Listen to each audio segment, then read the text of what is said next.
منگل سے وہی وزیرآباد جدھر مجھے یہ گولیاں لگی تھی اور ہمارے 11 اور لوگوں کو گولیاں لگی تھی اور جدھر معظم شہید ہوا تھا، ادھر سے ہماری مارچ شروع ہوگی. میں ہر روز مارچ سے خطاب کروں گا یہاں سے، اور ہماری مارچ اگلے 10 سے 14 دن تک، اس کے بیچ میں سپیڈ کے اوپر ڈیپینڈ کرتا ہے، یہ پہنچے گی پنڈی. سارے پاکستان سے وہ لوگ اسی ٹائم پہ نکلیں گے کہ ایک ٹائم پہ جب یہ پلان کریں گے 10 اور 14 دن کے بیچ میں پنڈی پہنچنا.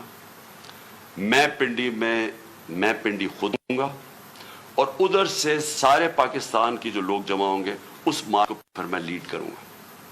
اور میں یہ اپنی ساری قوم کو آج کہہ رہا ہوں،